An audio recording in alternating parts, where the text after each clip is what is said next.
Good afternoon, everyone, and welcome to the Green Arrow FPL podcast from Fantasy Football Hub as we look ahead to game week 1 with just a couple of days left to the deadline. And we are buzzing for the start of the season. FPL fever, Rich, is Yeah, rife, and we are here for it. My name excellent. is Fergi, and I'm here with the brilliant Rich Clarke. Rich, how are you? And how are you feeling on, what would it be, game week 1 Eve? Something like that, yeah. I thought I was getting close to being locked in actually, but I've spent quite a bit of time at lunchtime tinkering still. I've still got one or two positions that I haven't locked in yet, so hoping to learn from our special guest today and see if that completes the jigsaw. So, but very much looking forward to the next 36 hours. It will be a pretty busy time, I'm sure, but yeah, buzzing. Indeed. And I'm looking forward to the next hour as well, because as you can see, everyone, this week we are honoured to be joined by none other than the reigning FPL champion, the brilliant Lovro Budisin. Lovro, it's wonderful to meet you. Apologies on my pronunciation of your name, which I've probably butchered, but firstly, many congratulations on your win. How are you, and how has your summer been? Hello, gentlemen. Thanks for having me, and I hope I'll manage well and share some useful advices. The summer felt too short. It's too I short. didn't really get chance to rest properly because I had to study for exams, and I was just like 10 days on vacation. But it is what it is. The new season is just around the corner, and I'm excited about all the matches I'll be watching, and I'm ready for it, I think. Superb. It's great to have you with us, Lavro. Have you chosen your match yet that you're going to watch in the UK as part of your prize alongside your mug and your stress ball? Have you chosen the match you're going to watch?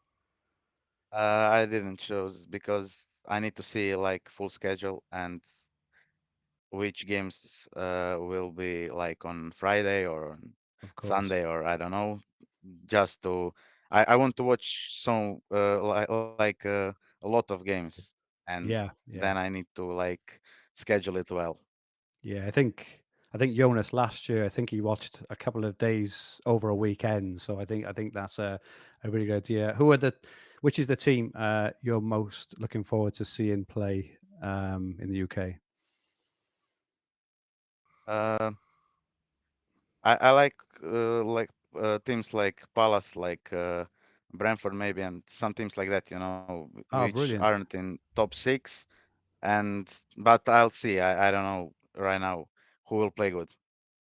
Yeah, of course. Good stuff.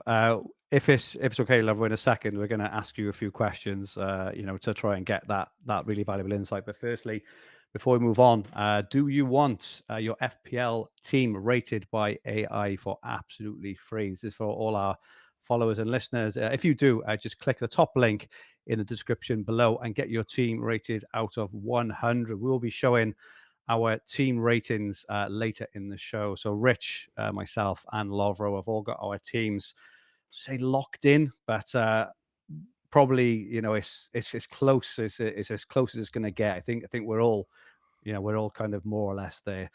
So just before we start looking at some players and things, Lovro, just interested really. Um, last year, can you just explain to us how you played the game? How did you approach each game week, and kind of what was your thought process in terms of of making your transfers every week, for example? Yeah, I just like go with the flow. I watch like 90% of games, and Oh wow, then I decide who I transfer in or transfer out, and I trusted my gut in most cases. When I like have some 50-50 decisions, I trusted my gut, okay, very Nice. good. and I think that's like the most of my success. Do you sort of factor ownership in at all if you're trusting a gut, or do you pick the players who you think are gonna score the most points to as a cliche. I just go and pick my players. I don't care Wow. about I mean, ownership that's, and to be honest, everything. Lovren, if I can just say, that's kind of music to my ears, because I've spent the last 5 years, I think, suffering from the wave of the analysts, the wave of the analytics that's been sweeping across the game. Do you use any of those analytical tools that are out there to assist your decisions, Uh, or is it complete eye test? uh, I test mostly because I just see like if, for example, Salah is great against I don't know which team. Okay, then maybe I will decide. Maybe that will like be the thing that I will decide for him that week. You know, and but just watching games and it works for me. But Yeah, I don't know. fantastic. Well, as we Fantastic. all know, Liverpool beat Bournemouth 9-0, didn't they, in 2022, and Salah blanked in that game. So does that mean you'll be going without Salah on Friday, or are you pro Salah, or are you against Salah on Friday? I this game in Community Shield like a little bit shaky, Yeah, and now I'm still on Salah, but maybe I change it. maybe you change it. Interesting. That would be Yeah. incredible. It sounds like we've all got sort of different-ish, um, you know, approaches to the start of the season, which is really really good. Just another question or two, Lovro. When was the turning point last year? Was there one specific game week or decision which just completely swung the season in your favor at all? There was a few, I think, because like my late change to Glasner, Yeah. that helped me a lot. Oh wow. So And it was assistant manager chip which actually sort of yeah, swung it your way. yeah, Oh wow, that's assistant really manager chip, interesting. because I was on some dinner with my parents and I completely forgot about the deadline. Wow. And I like just checked and it was deadline. And somehow I change it.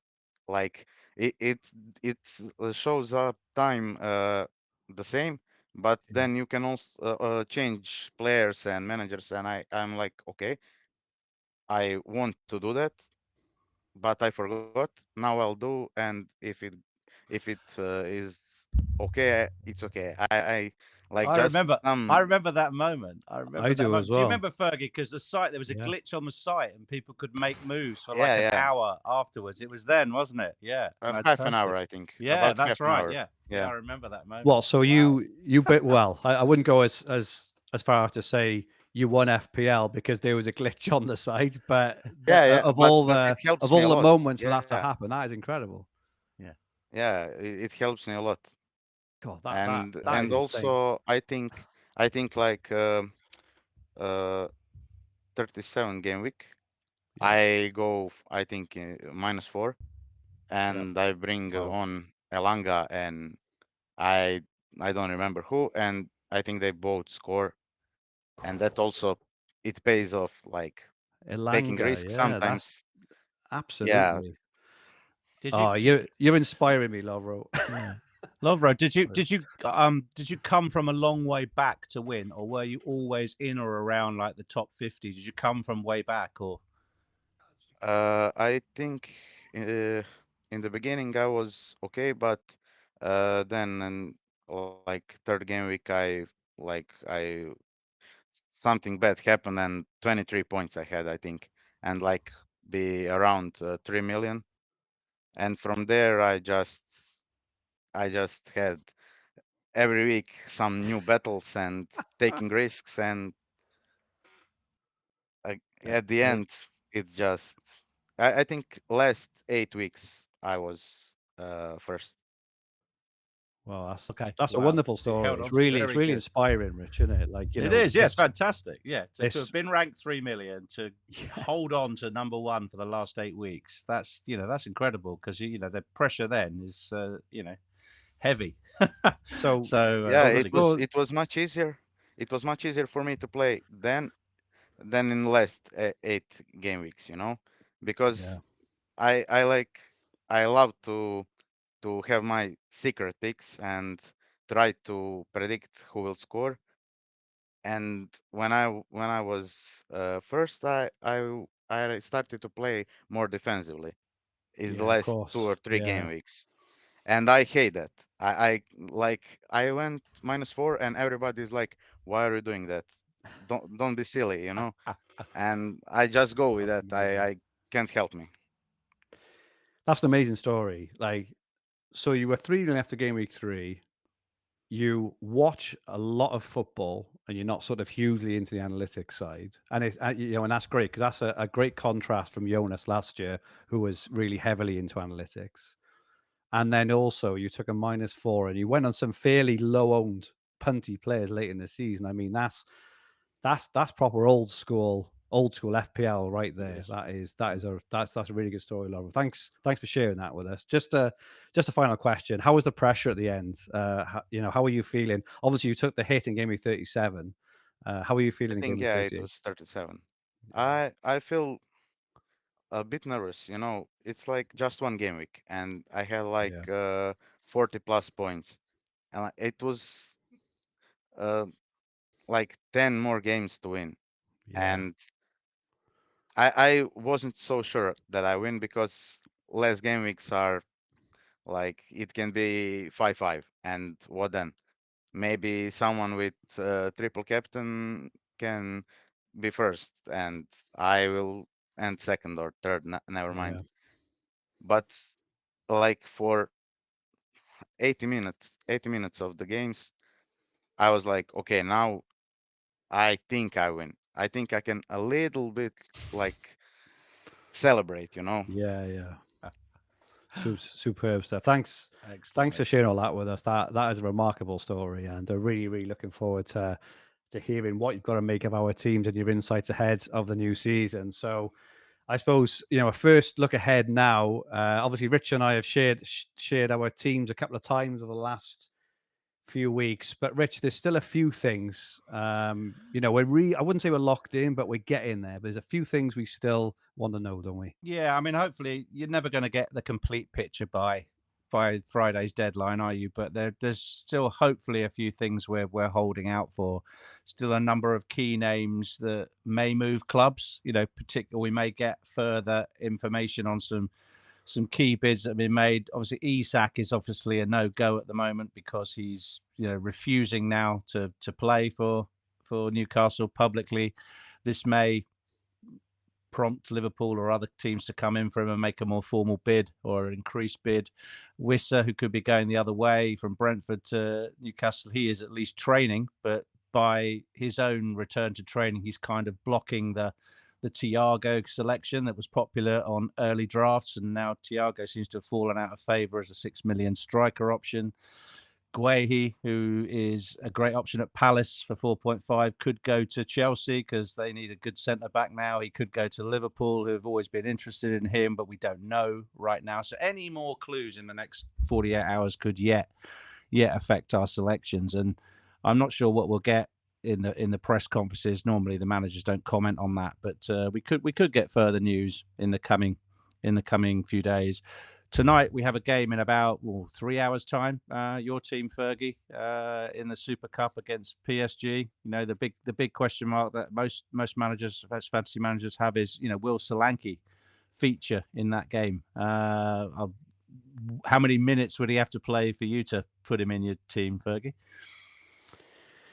It's really interesting because I'm pretty sure if he starts and he looks all right and he plays, 70 minutes, I'm pretty sure I'm going to go with him in game week 1. I'm just not sure they will start him with the Premier League game, obviously in 3 days time. I think he'll get minutes off the bench, but I know that there were quotes yesterday from Frank saying he's fine, he's back, he's fit. So I think he starts anyway on the weekend. But again, is it going to be a 60 or 70 minute rather than a 90? And that's my concern. He's kind of, if you look at Solanke and João Pedro, for example, I think they get similar-ish minutes. I would think maybe Pedro even a few more. So yeah, unless he plays 90, which I very much doubt. And he could do well against Burnley, but I'm I'm I'm excited for him if he was fit. I just don't think he's going to be fit enough. What are your thoughts, Lovro, on Solanke? Is he going to be in your team? If he plays like as you said, 70 minutes, Yeah, and maybe got into some chances, and if he looked like himself, yeah, because if he plays on 50%, I won't put him in my team. yeah. Same. How are you, Rich? Yeah, he's from grinding the numbers over the 7.5 option strikers. I certainly think most of the models like him. Most of the content creators liked Solanke as their initial pick, but I think he's obviously riskier now. Now he hasn't had any pre-season, so I've gone for another option at the moment. But again, I'm interested in tonight's game, not just to scout him, but to look at Porro and look at how effective he is, because he's now become a very popular sort of late option in teams. Because of Maddison's injury, he's more likely to get some set pieces and that kind of stuff. So I'm interested in Porro, watching him, and anybody else really. Just a clue to the Tottenham lineup, because they got gubbed last week, didn't they, by Bayern Munich, and I think that put me off a bit. It was sort of last year's Tottenham, wasn't it, really, for that warm up game. So interesting match Other than that, though, tonight. I think other than that, they have played all right. Obviously, they beat Arsenal the week before as well, so hopefully it was just a one-off, And Munich are a quality side, aren't they? They're certainly not Burnley. No, exactly. All right, but the next one, I think I'll leave to you, because bench boost was literally a no-brainer when the game launched, wasn't it? Every single Still is, mate. creator Still was is. talking about bench boost. Obviously, it's an easy option to plan for. Hasn't quite turned out that way, has it? We've been given a few gifts with a 4 million keeper option, a 4.5 striker option, but that neither of them are 100% fit, and we don't know they're definitely available. Plus, their better fixture is the following week in game week 2 in many cases. So I think the bench boost option seems to have waned a bit for a lot of people, but you're still pucker on it, aren't you? You're still thinking I'm right there. Well, it's interesting because me and Lovro and I were having just a quick chat earlier, and we had quite conflicting views on this, but I do think there are merit to both sides of the argument. Lovro, you're sort of against game week 1. What's your argument for for not doing early bench boost? Just we don't know any info about anyone. We just try to predict who will start, who will play like 15 minutes, 30 minutes, and it's not enough for me to play bench boost. I think it's like okay, cheap to have a boost in points, and that's not enough for me. Okay, so yeah, and I totally get that there is massive risk there.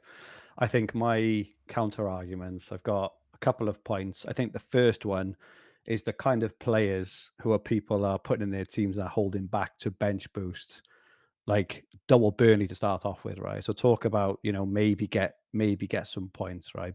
Burnley are, I think, they're second favourites to go down this year. I appreciate they play Sunderland in and Leeds or kind of whoever it is in certain game weeks, but you're pinning all your kind of hopes on a couple of Burnley players. They're not great players. They're not great assets. They might have a clean sheet, right? Obviously, I think the more important point for me in all of this, I've given this a lot of thought actually, is that say you're holding on to double Burnley on your bench, and is it game week 7, Rich, or game week 8? Which is I think they 8, play right? Leeds in 8. Okay, so they play Leeds in game week 8, and you think, right, I'm going to play my bench boost for game week 8. It very likely means that from game week 5 onwards, you're going to be thinking about that bench boost, whether you like it or not. Whether you say to yourself you are or not, you're going to be thinking about this bench boost, right?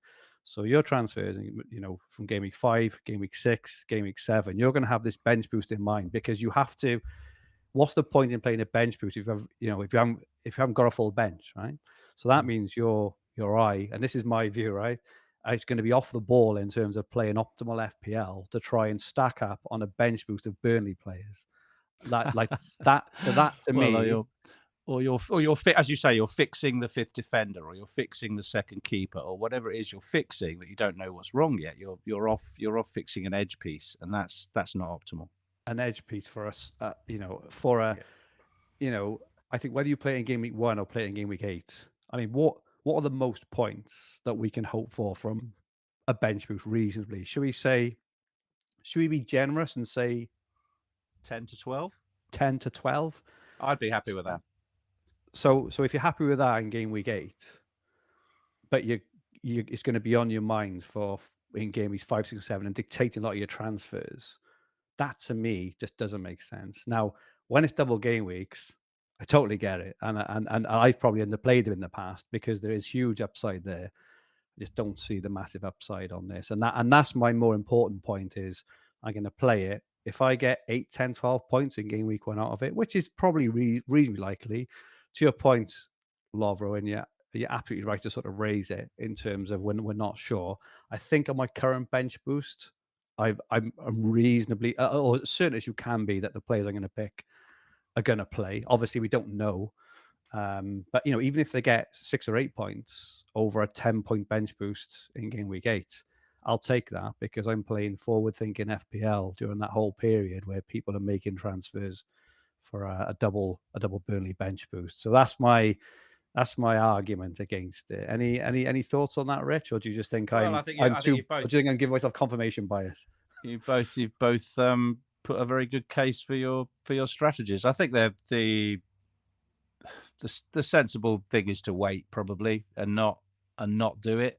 But there is this overwhelming temptation to get off to a good start, and if you've been in the the lower echelons of the game after several weeks, it's very hard to climb out of that. And both of us had that bad start to the season last year, so I think that's on our minds why we want to get off to a good start.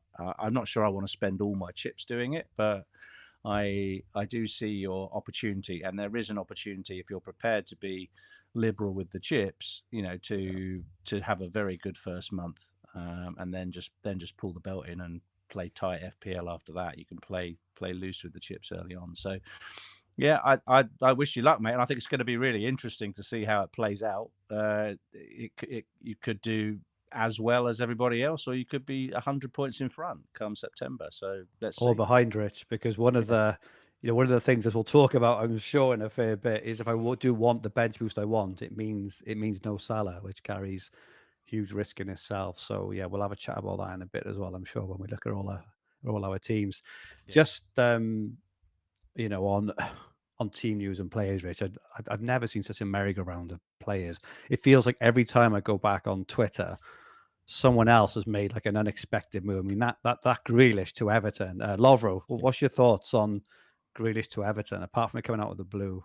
It's crazy, right? Yeah, it's crazy, but he could be a very good pick in like few game weeks.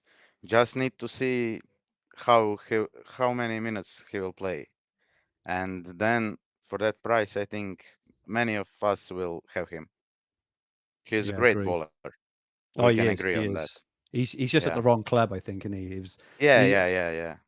I think a lot of people, even when they learned he was joining Man City from Villa, myself included, thought it just wasn't a fit in terms of Grealish as a ball carrier, right? And City are a passing team, aren't they? And then out of the blue, was it last night or like late last night?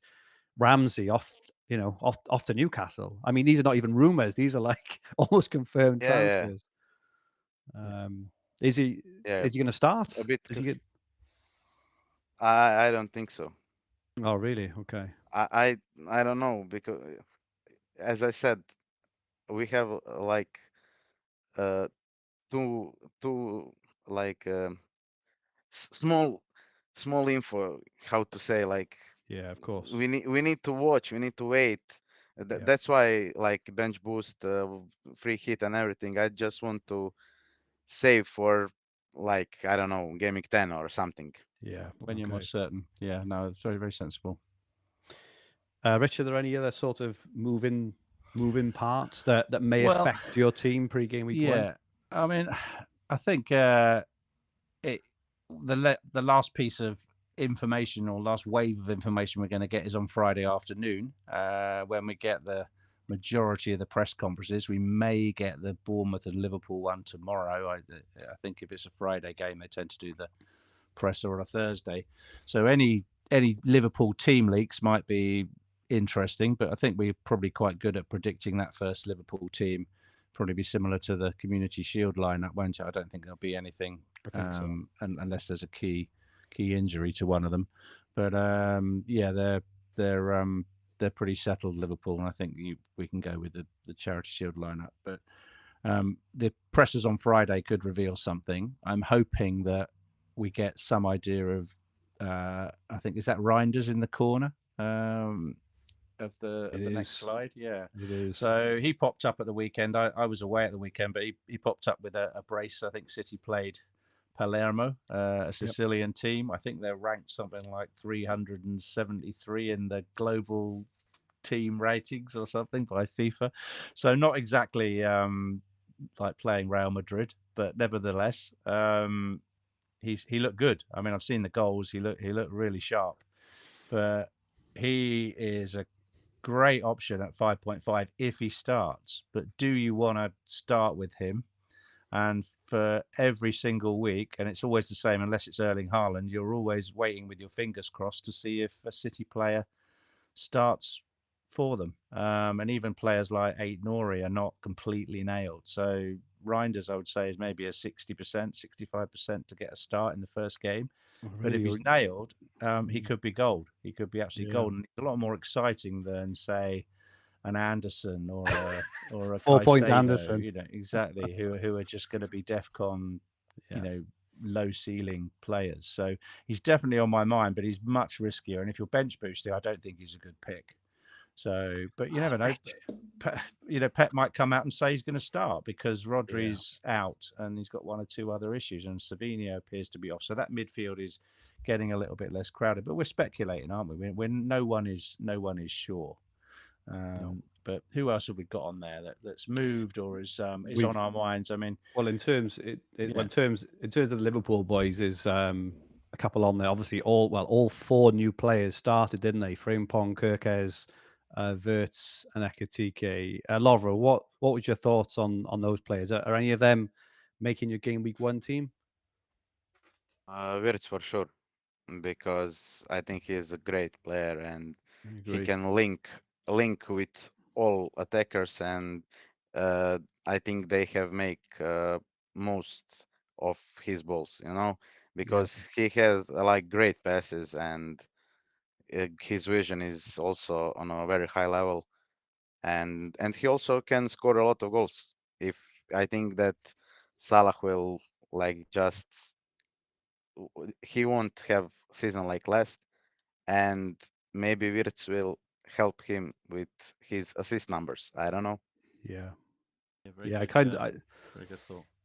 Yeah, after watching the game on the weekend, my thought was Liverpool have got a new superstar of the future here. And I'm not saying move over Salah now by any stretch, because Salah's obviously a wonderful player. But Wirtz for me he looked like De Bruyne in his prime, in terms of the way he turned, the way he collected the ball.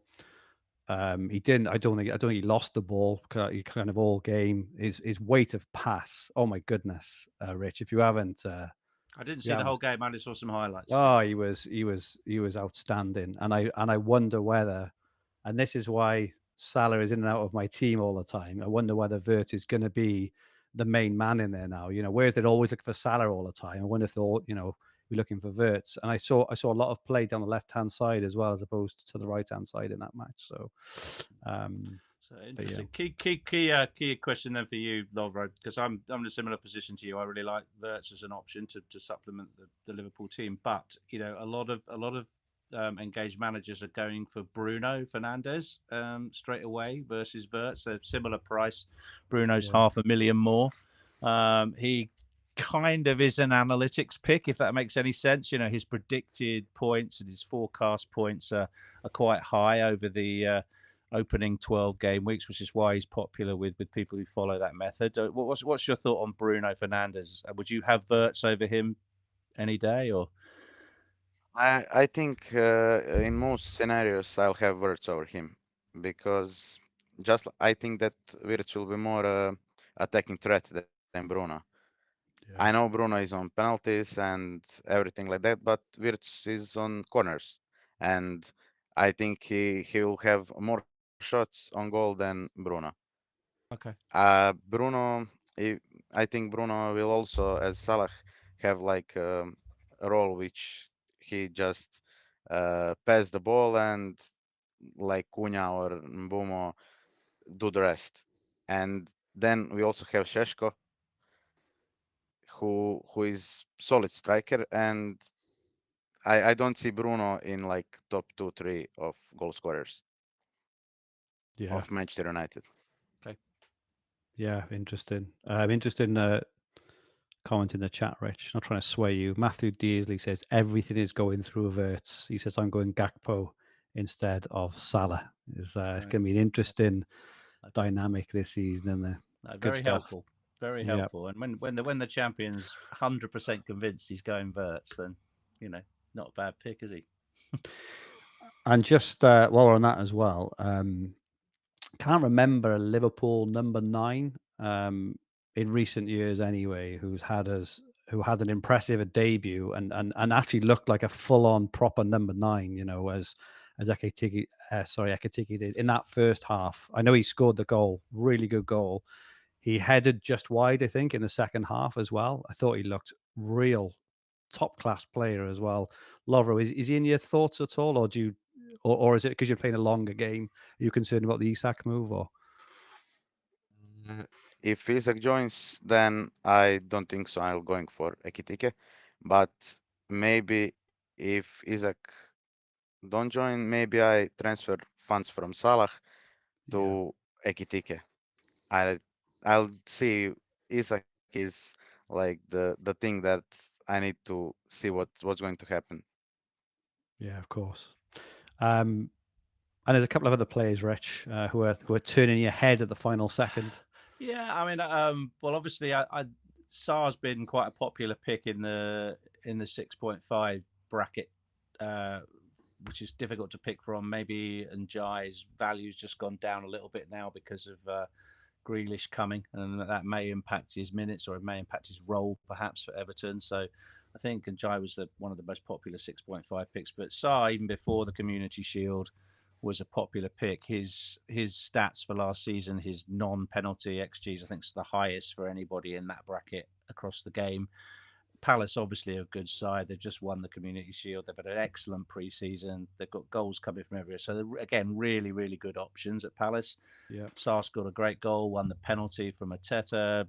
Yeah, I mean, he's a really solid pick. I really like him, but I don't think he's that highly owned in teams as well, which is nice. So if you have a player that's not 30-40% owned straight away, that's always good. So yeah, I really like Sarr, and he had a great game at the weekend. And then at the back, we've got Dewsbury Hall, who's suddenly a great enabler if you're looking to free that essential $500,000 you need elsewhere. So he seems to have slotted straight into Everton's team in the number 10 role. Grealish may threaten him in that role, but I don't think immediately. I think Grealish will go on the left to begin with. But yeah, do you like either of those two?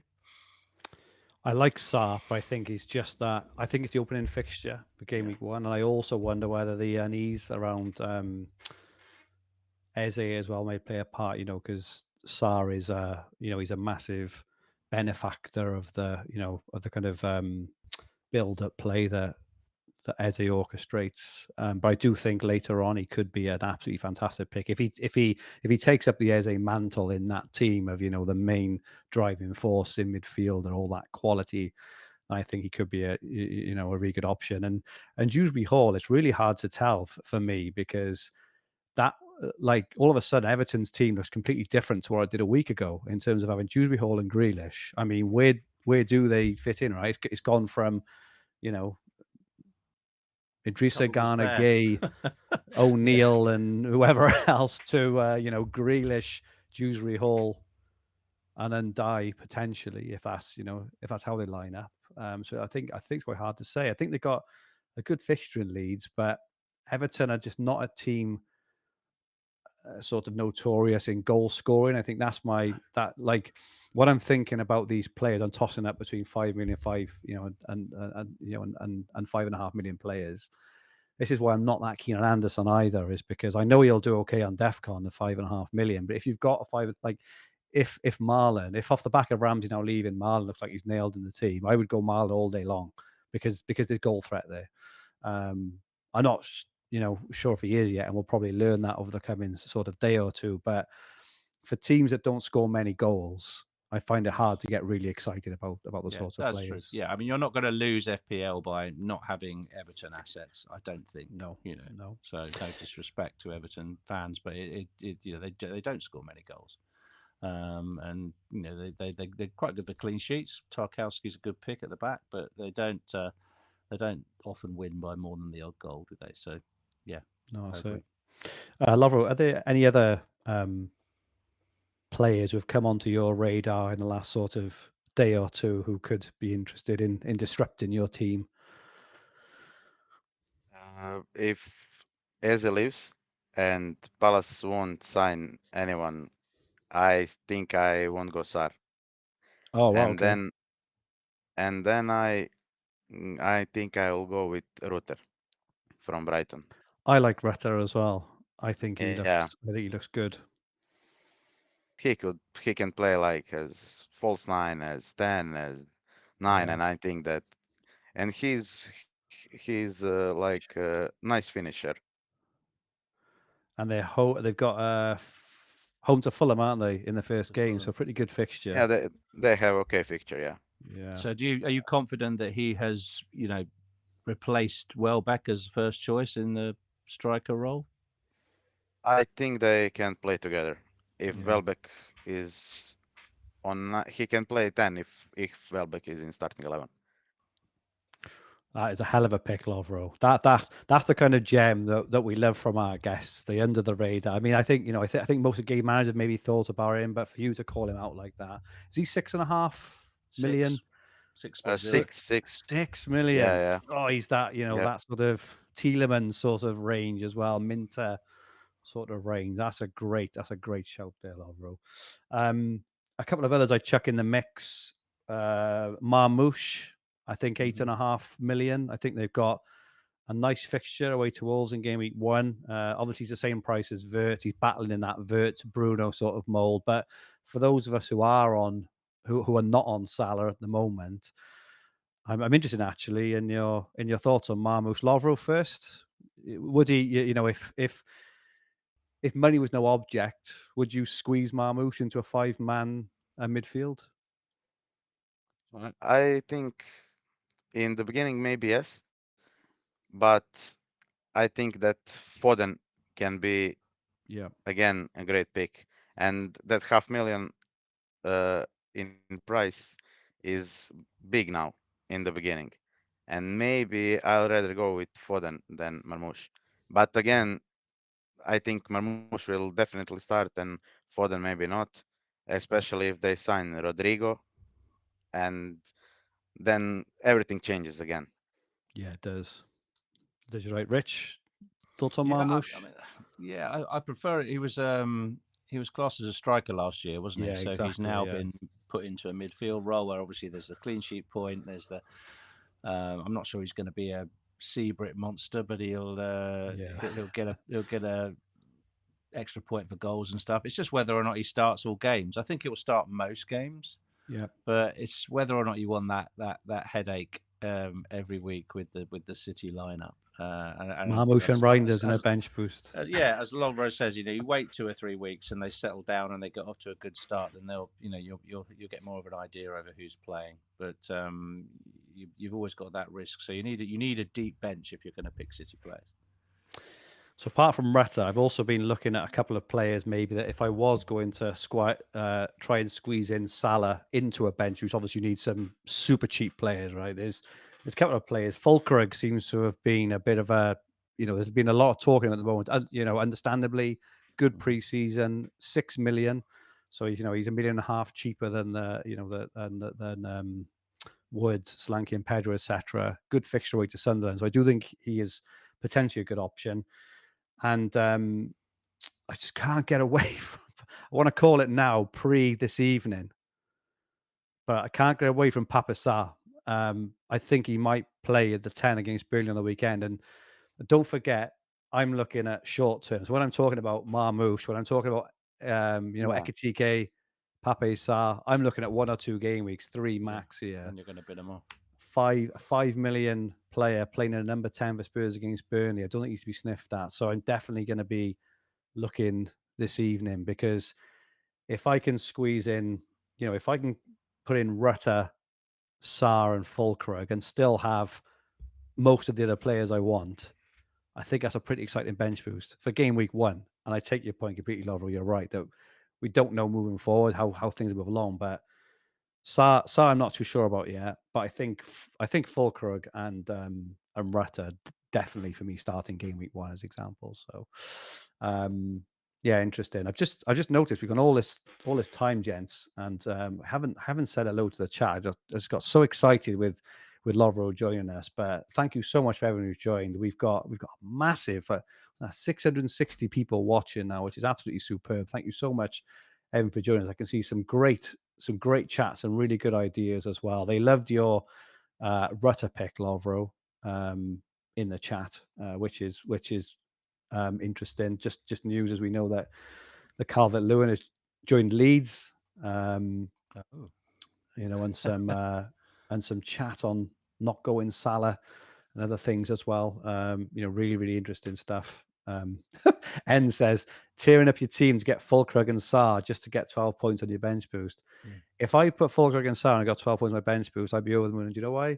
Because I'm free hitting in game week 2. So I would be absolutely over the moon with that. And I'm wild card as well in game week 4. So if I had 12 points off those boys, I'd be absolutely buzzing.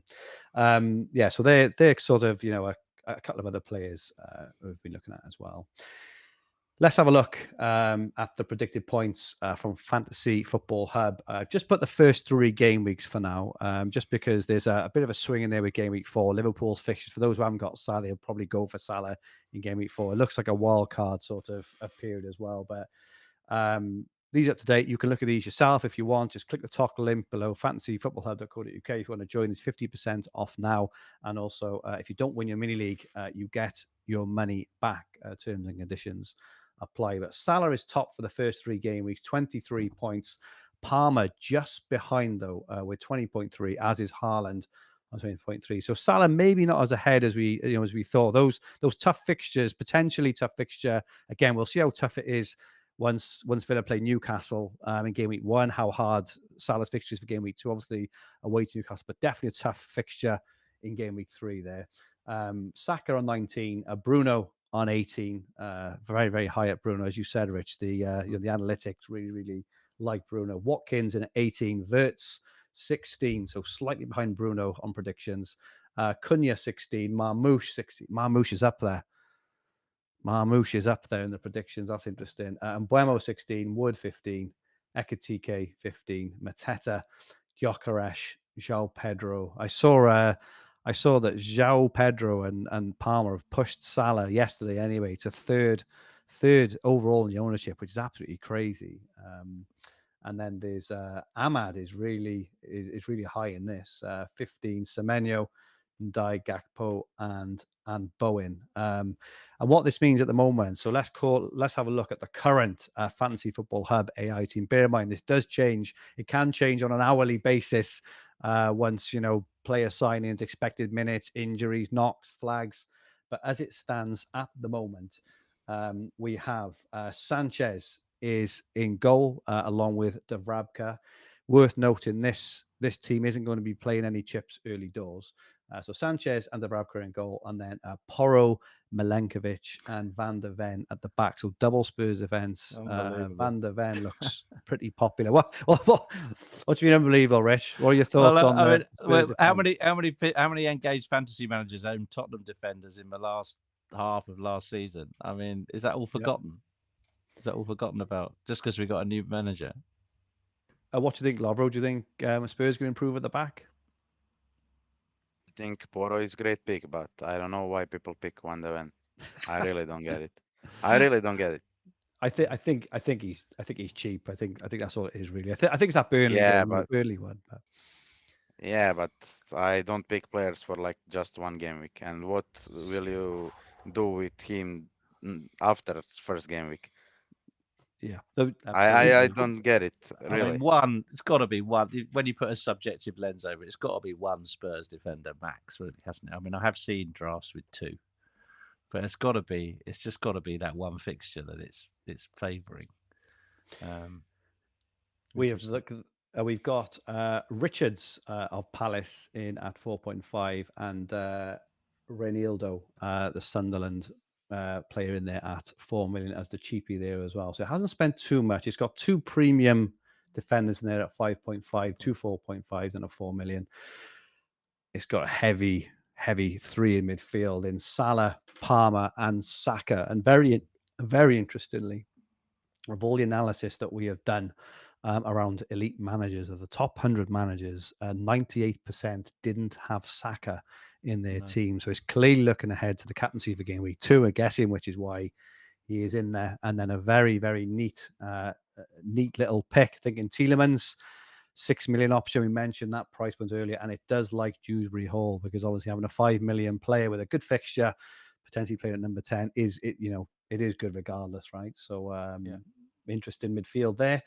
And then up front, it is going for Watkins, who is incredibly popular. Mateta, who looked very sharp last week. He's like a monster. Did you see it when he was celebrating with his teammates? He just looked like the Hulk. He's just an absolute beast, and I would hate to mark him. Imagine marking him on a Sunday morning, Rich. That wouldn't be much fun, would it? And he's got the form. He's a good pick, Mateta, especially if you're not going to go like with Sarr or Munoz. I think nothing wrong with going with at least one Palace pick. I just don't like the opening two but from an attacking. That's probably why I wouldn't go two of them. But I think they're a good side, and their fixtures after the first three, they do get much better. So I like Mateta. And then everyone's favourite on the bench, Mark Gui. I'm so scared of. I'm so scared of everyone bench boosting in game week 8 with Mark Gui, Estev, Dubravka, and Ronaldo. I'm panicking. I'm shaking in my boots at the 6 point that is going to get everyone back. Or they're going to spaff 3 transfers, changing it all around. Exactly that. So that is the current Hub AI team. The best team. This does update all the time. Again, if you sign up to Fantasy Football Hub, you get this all the time. It's always available. So before we move on to our actual team reveals from the three of us, if you do want to look at the best game week 1 team, constantly updated, if you do want predicted points, if you do want the team reveals, the exclusive team reveals that will be published on Friday, off myself, off Lovro, off Rich, off Ben Krellin, off Holly Shand, Big Man Bakar, Abdul Rahman, FPL Heisenberg, and all the best FPL managers in the world, you can sign up to Fantasy Football Hub in the top link below, 50% off. And if you want your team rated for free, you can go and do it as well, and it will give you a recommendation or two on how you can improve it. But first, Rich, we'll come to you. And who are you starting with as your keeper? Okay. Well, after much deliberation, I've gone for Sanchez in goal as my main keeper. I've gone backwards and forwards between him and Matt Sells of Forest, and I'm going to go with Sanchez for game week 1. Is that fairly locked? Fairly locked. I was looking earlier at going Sells and Cucurella in the 6 million position. Cucurella is obviously very attacking. I'm not sure he's brilliant for DEFCON points, but it just commits me a little bit too much to Chelsea, I think, given some of my other picks. So I think I'll go with Sanchez. I'm not too worried about Chelsea buying another keeper. They may go out and buy another keeper in August, but I've got I hopefully got a playable second keeper anyway. So I think I'll go with Sanchez for week 1. Quite happy with it. I don't really like any of the 4.5 options. I've seen quite a lot of people dropping down to Kelleher, but no, I think I'm going to go with Sanchez. Yep, get that, mate. And you're playing a back 3? A back 3 in week 1. I have Milenkovic as the Forest pick. I think it's sensible to have one Forest defender. I've seen a lot of double ups so far, but I think Forest were an overperforming defence last season. Statistically, they did tail off a bit towards the end. However, in pre-season, their problem hasn't been conceding goals, it's been scoring goals. They've only scored 1 goal in pre-season, I believe. So that may impact Chris Wood's stock. But I like Milenkovic, and I've gone for Virgil van Dijk in the 6 million slot.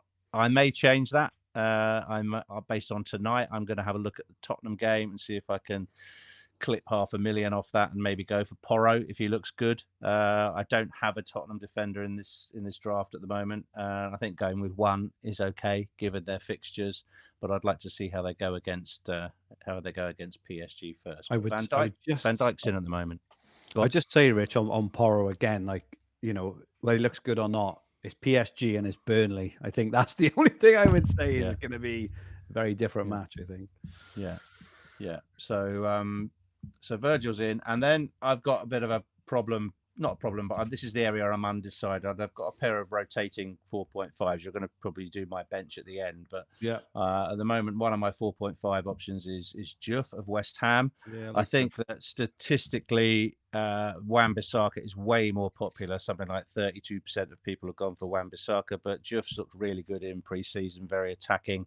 And I think he's the one to go for from West Ham, and a nice opening fixture against Sunderland. And I've picked someone who rotates well with him when you'll see my bench. So yeah, that's my defense, and that's probably the area that I'm least locked on between now and the deadline. I may change a couple of those positions. There'll definitely be a Forest player in there, but there may not be a Liverpool defender in there, and I may play around with the 4.5s till I'm happy. But I think that structure of a 6, a 5.5, 2 4.5s, and a 4 is the right way to go. Good stuff, mate. And it sounds like you're pretty locked in on your midfield. At least 4 of them. I like anyway. my mids. Yeah, I like my mids, and Lovro's done me a favour this evening already. So Salah's in and will be the captain.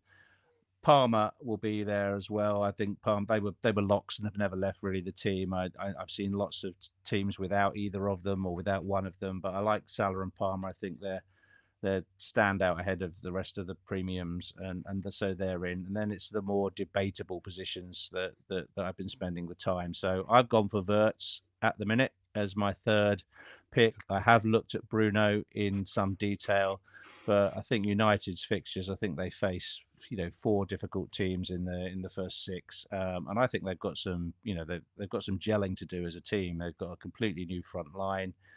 Yes, I think they will go better than last year, but it's hardly possible to go any worse, is it? So they've really got to show some improvement. I'd like to see how Bruno plays. I'm sure I'll own him at some point because he's his routes to points are better than any other player possibly in the game, which is why the models like him. But I think Wirtz will match him, if not do better than him, if Liverpool hit the ground running. So I'm going to go for Wirtz. He's 500,000 cheaper, and that allows me to have Sarr as my 4th pick from the Palace midfield, and I really like Sarr. I also like Munoz, and Munoz for Virgil is another change I may make. A lot of people maybe are going to go Porro, and then they're going to plan a transfer and swap him out for Munoz in week 4. But I would just rather buy the player I want and than plan transfers in. So I may go for Munoz, but I like Sarr at the minute. And at the moment, I've gone really safe with the 5th option. I've gone for Elliot Anderson, who is a DEFCON pick. He should get good minutes. I think he got 36 defensive contribution points last season, retrospectively. And I think he's going to be on more set pieces for Forest now. Elanga has left. So for him, it's either him or Reinders. And I'm just not sure enough about Reinders' minutes in that 5.5 slot. So I've gone for that as the mids. I'm pretty happy with that. Good stuff, mate. And your forward line? Yeah, forward line, Watkins is in. So because I haven't tried to cram Bruno in alongside Wirtz, or instead of Wirtz, I've got the money for Watkins. I really like the 9 million price point. If you want to go up to an Isak, if you want to go to Gyökeres, or if something happens to Palmer or Salah, it's an easy move to get Haaland in. So I like the versatility that 9 million price point has. And Watkins has got the form and the fixtures as well to go with it. So he's an easy pick for me. It should be on pens. I don't know whether the AI thinks Tielemans might be on pens for Villa, but I think Watkins should be on pens. And at the minute, this difficult slot, I've gone for João Pedro. He's come back in for me for an earlier draft.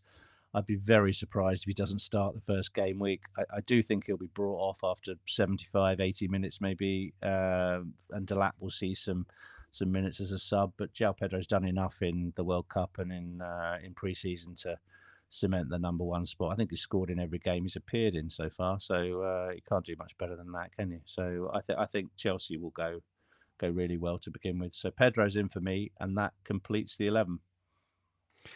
And a Mark Wee, sorry, is on your bench. Gui's on my bench. It's a very template bench. Dubravka's in as the 4 million keeper. Gui's in as a 4.5 enabler. I'm hoping he'll get some minutes, and we'll learn more about him this weekend.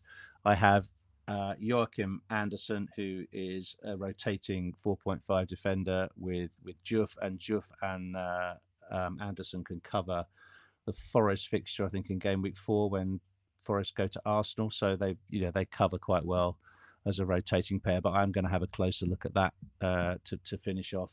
And then finally, Estev, who's pretty much in everybody's team as the playing 4.0 midfielder, but he also is good for defensive contributions. Yeah, I saw that. Albeit in the Championship, he may well surprise people with his contributions through the season. So yeah, that's my bench. Could bench boost in game week 2 if Dubravka appears this week and Guy gets some minutes for Sunderland. I might go for it in game week 2 and just get it used, because I'd be happy with 10 to 12 points. And how would you feel about if they're all paying? That's good. How would you feel about Guy scoring against your Burnley defense? I wouldn't give it. It'd be great. Fantastic. It'd be great. No, because you've got a return. If you get a return on your bench, of course, you've got 10 to 12 points, especially if that person who returns gets some bonus. So if you got 8 or 9 points, the others can get 1 each. You've still got 12. So it's okay. No, I know you could say play for a 0-0, but actually, no, I'd be very happy if any of them got a return, to be honest. Let us know in the chat what you think of Rich's team. Lovro, what do you think of Rich's team?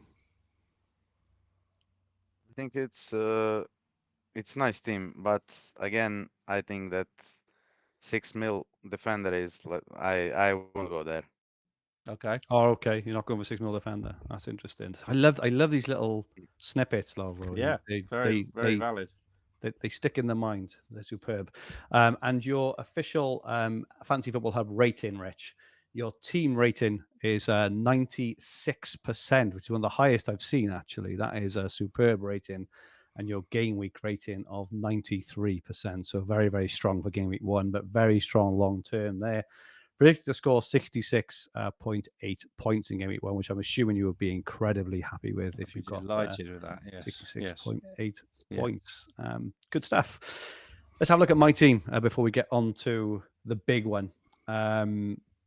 So for keeper, so it's worth saying at first. I think I'm pretty sure I'm bench boosting in game week 1.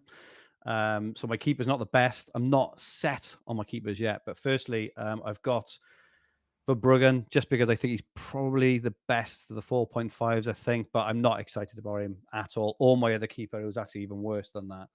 I may, depending on a decision I've got to make in midfield, I may go back and upgrade a couple of players. I'd much prefer Sells, for example, maybe Sanchez, but I prefer Sells, I think, for the fixtures in game week 1 and game week 3.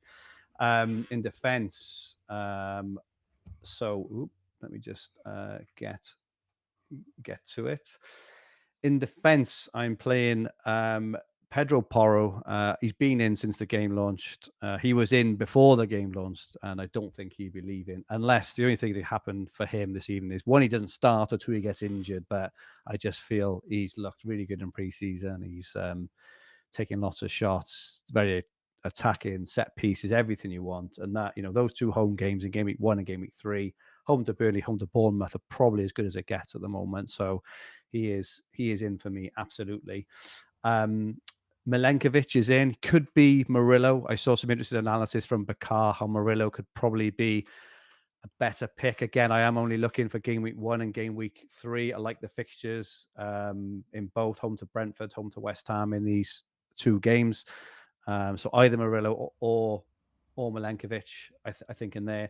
And I've got De Cooper, which is probably why I'm not keen on Verbruggen in goal. I definitely don't want double Brighton defence, but De Cooper scored a goal in pre-season, comes with a massive reputation of being incredibly attacking. And again, I like the fixture in game week 1 home to Fulham. Not so much the fixture in game week 3 to Man City, but that's not the game week I'm bench boosted in, so I can probably bench him against Man City.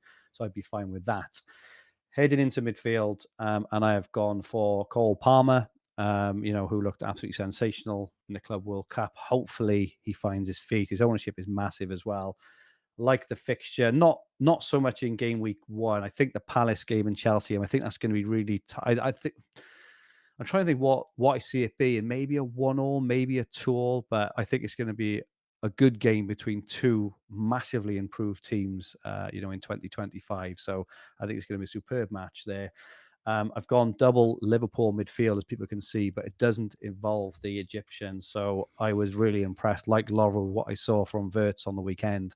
And currently I've got the captaincy on Wirtz, because I also agree with Lovro that I think we're going to see plenty of goals and assists. And it just seemed to me that they were looking for him. And I just think there could be a changing of the guard there. I've also gone for Gakpo on the left-hand side. I just think that Bournemouth fixture is nice. I think he's nailed at the moment. His only competition is a 16-year-old, I think, playing on the left-hand side. He may get a few minutes, but, I'm not going for Salah, so I would like some significant Liverpool representation. I'm hoping, right? I'm hoping Liverpool will go and win 4-0, right? I hope Salah, I hope Salah blanks, but even if Salah scores, that between Wirtz, Gakpo, and another player I'll be revealing in a second as well, that there are plenty of returns to go around. I've got Bruno Fernandes in this draft. I don't particularly like Bruno for game week 1, that Arsenal game, but I do feel he's probably a good option for game week 3. Now, I know Salah's got Arsenal. I'm not particularly concerned about that, but I do have Palmer home to Fulham. So I'm thinking of dumping Bruno. I'm not sure who for yet. It could be someone like Marmoush. It could be Rutter, who I was interested in. It could be someone like a Tielemans or someone like that. Maybe my favorite of those is probably Marmoush, just thinking about the teams that are going to score the most goals on the weekend. But I'm not set on that.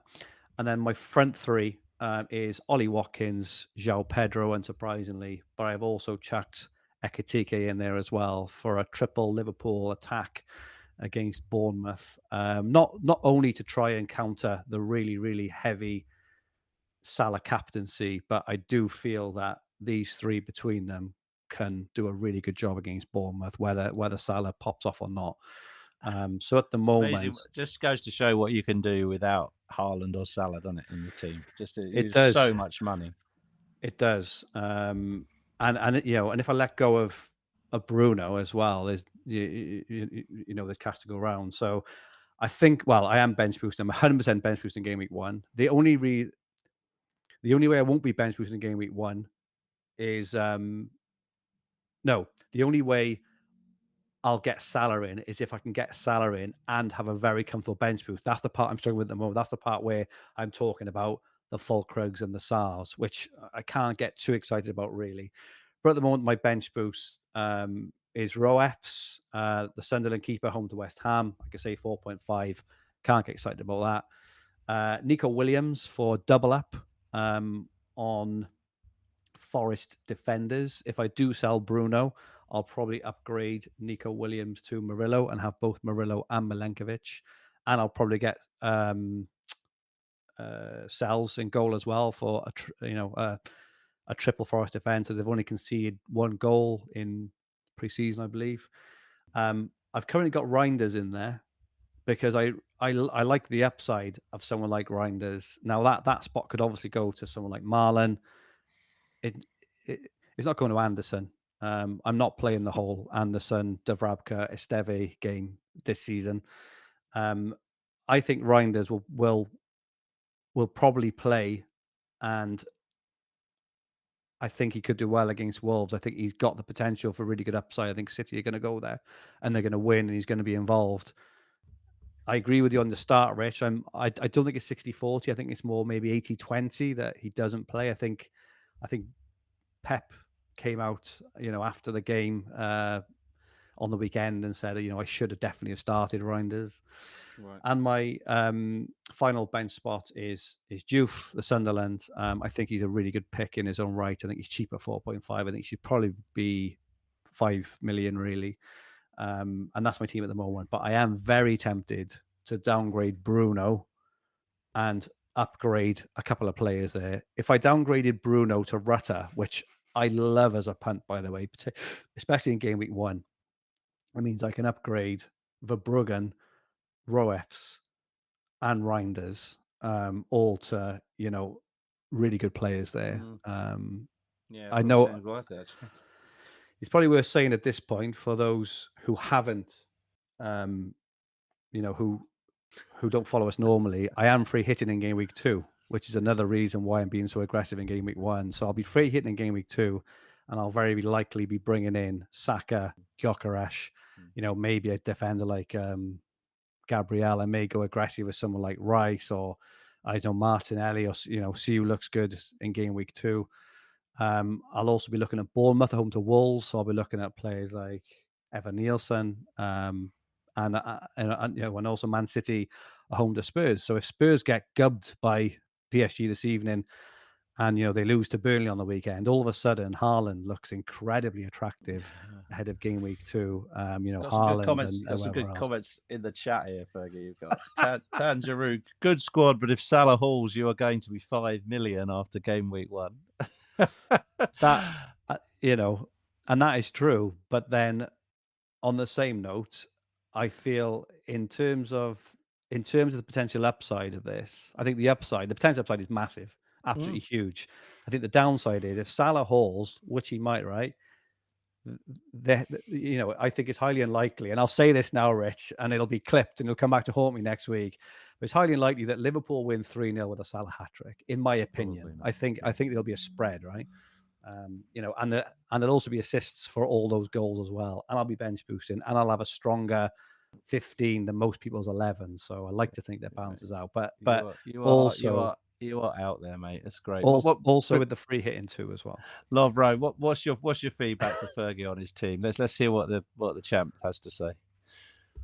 I think it's smart move to downgrade Bruno, because I think that I rather have like 3 players who can score than 1, and then double Brighton defense. I also don't like, and maybe I'll go from the Kuiper to like, I don't know, someone who is maybe Senesi or someone like that. Not for your bench boost No, game of week course, 1, but not for bench boost. Yeah, but yeah. good stuff. I think that's all. Yeah, I think I'm doing that. I think I was looking at game week 3 captaincy and being a bit nervous, but I've got Palmer at Fulham, home to Fulham, which I'm really okay with, and I'll also have Wirtz at home to Arsenal. So if everyone's jumping on Salah, I will have options there. Big Balls Fergie says bonjour. Springbok says top heavy. And Jonathan Shirley says, love this draft. Finally, a different team. Also, interesting squad, Fergie. So, some really, really good comments. Thank you so much. And I know I'm being different. I know if Salah hauls, it's going to be a struggle, right?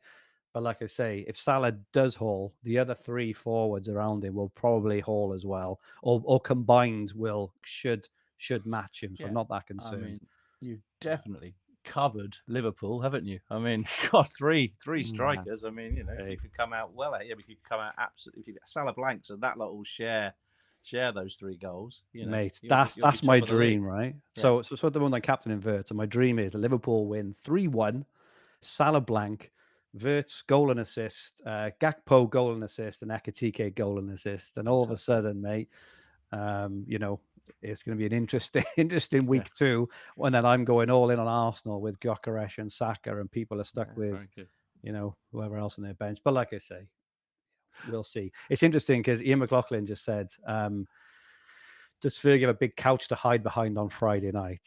I could not be in a worse place to watch this game because I'm going to be watching it with 400 Salah owners at Fantasy Football Fests.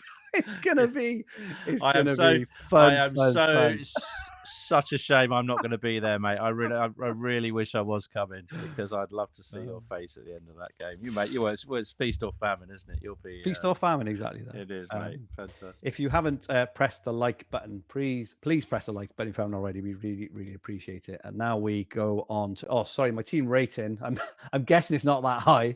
Let's have a look at my team rating. So I've got 91% team rating, 92% for the game week, 65 points. That doesn't include the bench. So if you do include the bench, my predicted points off the bench on this are actually, what is that, 9, 13, about 15, 16 points. That's with You'd the be happy with predictions that, there. wouldn't you? So Yeah. I'd be over the moon with that, mate. So anyway, on to the main event, Lovro's team reveal, which is why we are all here.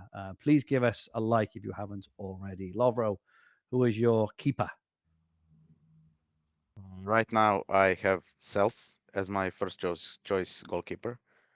Good I shout. think they have pretty good run of fixtures, and he is good enough to keep some clean sheets.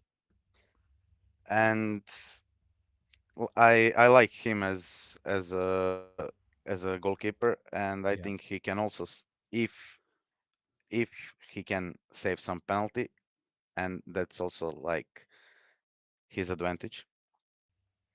Yep. Agree. And I think uh, one thing that I'm not I'm not 100% on him still, because if I go to double up Nottingham, that that can end very bad also.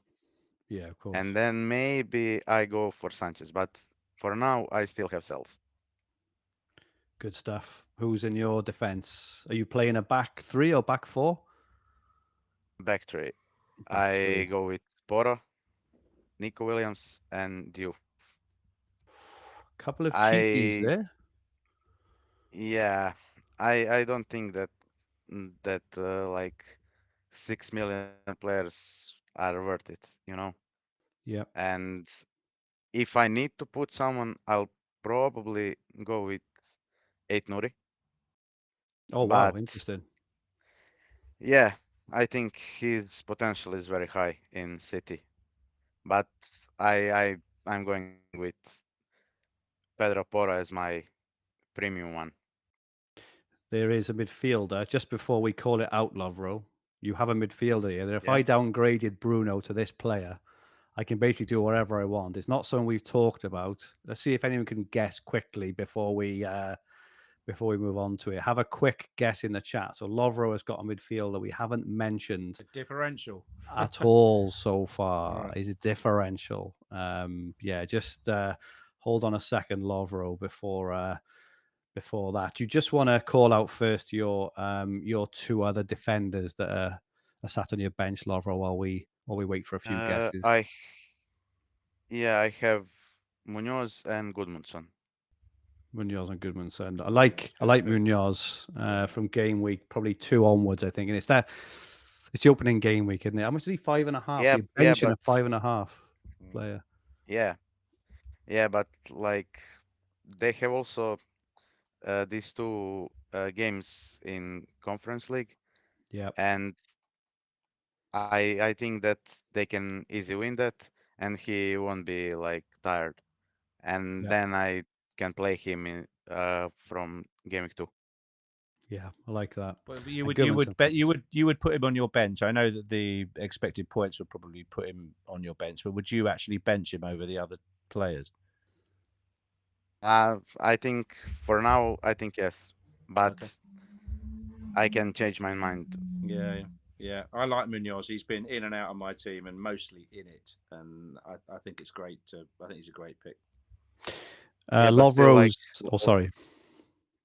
still like if Guehi moves and Eze, I don't know. Like Palace needs to sign some players. I think they lose a lot if Guehi and Eze leave.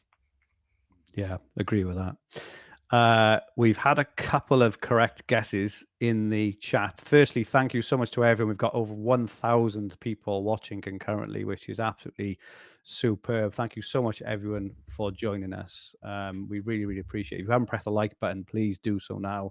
There have been a couple of correct guesses, but only one or two, interestingly. Your final clue before we reveal is that he's a 5.5 million midfielder who plays at home in game week 1. Who's your sub keeper, Lovro? Before we move on to your midfield, I go with Dubravka, just like everyone probably. I think he'll be a nailed starter, and I think that's enough for me. Okay, it's not Reinders because we've talked about Reinders, but Lovro, do you want to run us through your 5-man midfield? Yeah, going into midfield, I have players like Salah, Yep. Palmer, Wirtz, Ismail Assar, and Adingra. Adingra, talk to us about Adingra. What a pick! What a pick! I think he has very big potential, and he'll play a lot of minutes for Sunderland and have enough like freedom in attack to show us what he can do. Yeah, where do you think he's going to? And Oh, still great fixtures still. Great fixtures. I know that they're not good as like Palace, but they have built okay team to fight for to not have been relegated. he might be Bruno to Adingra, Lovro. Might be the move I make. And you're right about the fixtures. Haven't really looked too much at Sunderland. I mean, they're not the most exciting, right? But home to West Ham in game week 1 is decent. The way to Burnley in game week 2, you already said is a decent fixture. But that home to Brentford in game week 3, which I hadn't really looked at, on the face of it, that could be an excellent fixture as well. So 5.5 million. Rich is frantically making notes in his I'm making notepad all there. sorts of He's notes. trying to Yeah. squeeze. He's trying to squeeze a dinger in there. We shall see. Great stuff. And who was your front line there, Lovro? In attack, I've gone for Watkins and for now João Pedro. Yeah. For now, ahead of. I need to watch. I need to watch Solanke's game tonight, Solanke, yeah. and then maybe I'll go again on Solanke. But Interesting. I think it's like 80-20 for João Pedro. How do you feel about João Pedro's minutes? You think nothing to worry about? I think he'll play like 70 plus minutes because for me Liam Delap is also a great striker. But with Jackson leaving, I think they can share minutes equally. Like some games maybe Pedro won't start, or maybe Palmer will play as right and Pedro can play as a 10. Yeah. I see a lot of variations in their attack. Superb Agreed. stuff. If you were me, Lover, I'm gonna take advantage of having the best FPL player in the world on for a second. If you were bench boosting like me in game week 1, would you pick Reinders or would you pick a Dingra in your bench boost? Or both, or potentially both, which I might end up doing. Potentially just both, because they both can score. Yeah, I agree. They're good players, and if Reinders again goes so much high up, I'm he gonna can win do something. FPL. I'm gonna win FPL. sorry, Lauro. You just got me excited. No, it's fine. With It's fine. Dinger and Reinders. Dude. Come on, baby, with a Salah blank. No, I completely agree with you. They both have the potential to score, right? Which is what I'm looking at. I don't see the point in playing a bench boost and hoping for DEFCON points, because I know everyone's looking at these average DEFCON points, but they are an average, right? If someone's averaging 13 DEFCON points, they're not scoring 13 every week. They're scoring 9, 15, 11, 13, 10, 18, or whatever it is, So I like that. Do you think Reinders plays? I think he will be in first 11. You've locked me in, Lovro. You've absolutely locked me in.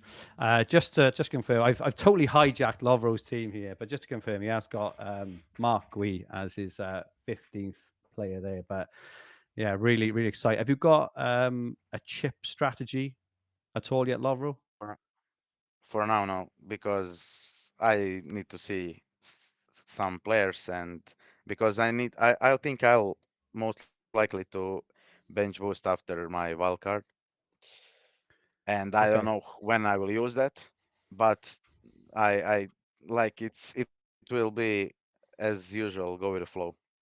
Yeah, I think if I were you, Old Lovro, I'd school bench FPL, boost. brilliant, brilliant, Yeah, love it.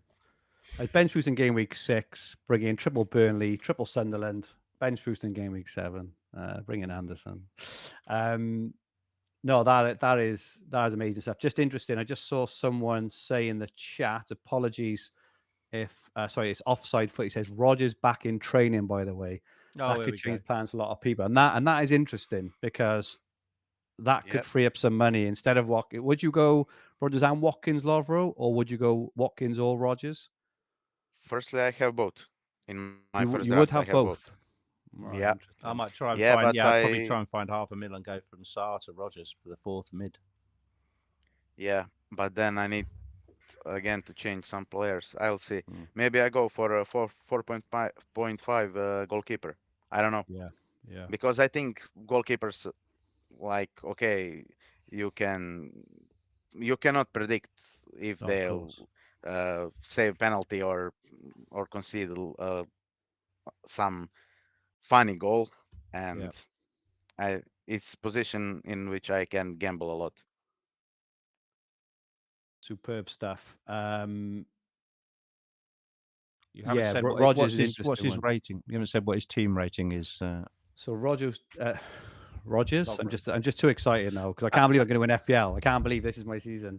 But yeah, his team rating, Lovro's team rating overall is 96%, the same as yours, Rich. But his gaming rating is 94 as well, 66 points predicted there. Don't forget, you can get your own team rated, predicted points, team optimized, recommended transfers, and everything at Fantasy Football Hub.